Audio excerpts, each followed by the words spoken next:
বিএনপির চেয়ারপারসন ও সাবেক প্রধানমন্ত্রী খালেদা জিয়াকে ঘিরে ভবিষ্যৎ রাজনীতি নিয়ে নানা আলোচনা চলছে। সে আলোচনার কেন্দ্রবিন্দুতে নতুন করে যুক্ত হয়েছে আরও একটি নাম। তিনি ব্যারিস্টার জাইমা রহমান, বিএনপির ভারপ্রাপ্ত চেয়ারম্যান তারেক রহমানের একমাত্র কন্যা। দাদির মৃত্যুর পর এবার কি তিনি রাজনীতিতে সক্রিয় হচ্ছেন? এই প্রশ্ন ঘুরপাক খাচ্ছে রাজনৈতিক অঙ্গনে।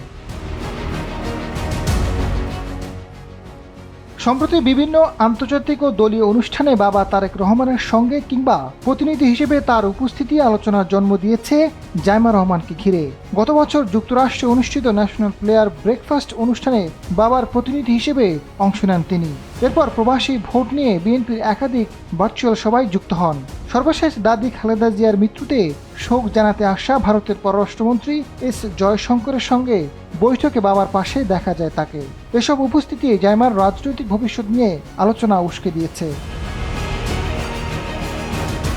এদিকে শুক্রবার বাবাকে ছাড়াই দাদি খালেদা জিয়ার কবর জিয়ারত করেছেন জাইমা রহমান। পরিবারের অন্যান্য সদস্যদের সঙ্গে নিয়ে সকাল 10:30টার দিকে জাইমা রহমান জিয়া উদ্যানে পৌঁছান। তারা সেখানে লম্বা সময় মোনাজাতে শামিল হন। জিয়ারত শেষে সকাল 10:40 দিকে তারা সেখান থেকে ফিরে যান। কবর জিয়ারতের সময় জাইমাকে স্থির ও শান্ত থাকতে দেখা গেছে। জাইমা রহমানের সঙ্গে খালেদা জিয়ার ছোট ছেলে আরাফাত রহমান কোকোর স্ত্রী সৈয়দা শামিনা রহমান সহ পরিবারের 20 জন সদস্য উপস্থিত ছিলেন। প্রথমবারের মতো নির্বাচন কমিশনে গিয়ে ভোটার হওয়ার কাজও সেরেছেন জাইমা রহমান। তিনি ঢাকা 17 আসনে 19 নম্বর ওয়ার্ডের ভোটার হিসেবে নিবন্ধিত হয়েছেন। দলীয় সূত্রগুলো বলছে নির্বাচনকে সামনে রেখে বাবার পাশে থেকেই সক্রিয় ভূমিকা রাখতে পারেন জাইমা রহমান। অনেকদিন লন্ডনে অবস্থানকালে আইন পেশায় যুক্ত থাকার পাশাপাশি তিনি রাজনীতি নিয়ে নিয়মিত খোঁজ রাখতেন। 17 বছর পর দেশে ফেরা, দলীয় কর্মসূচিতে অংশগ্রহণ এবং গুরুত্বপূর্ণ বৈঠকে উপস্থিতি অনেকের চোখ তার রাজনীতিতে ধীরে ধীরে যুক্ত হওয়ার ইঙ্গিত হিসেবে ধরা পড়ছে।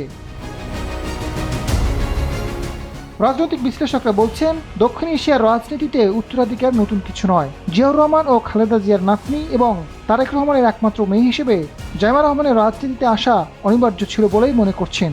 সাম্প্রতিক ঘটনা প্রবাহ বলছে সেই সময়টা আর খুব বেশি দূরে নয়। বিএনপি সরকার গঠন করলে সংসদেও দেখা যেতে পারে তাকে। কেননা তারেক রহমান 2টি আসন থেকে মনোনয়ন নিয়েছেন। জয় পেলে যে কোনো একটি আসন এমনিতেই তাকে ছেড়ে দিতে হবে। সেই আসনে জাইমা রহমানকে উপনির্বাচনে জয়ী করে সংসদে এমপি হিসেবে দেখা যেতে পারে। আজাদ ফারুক, সময়ের আলো।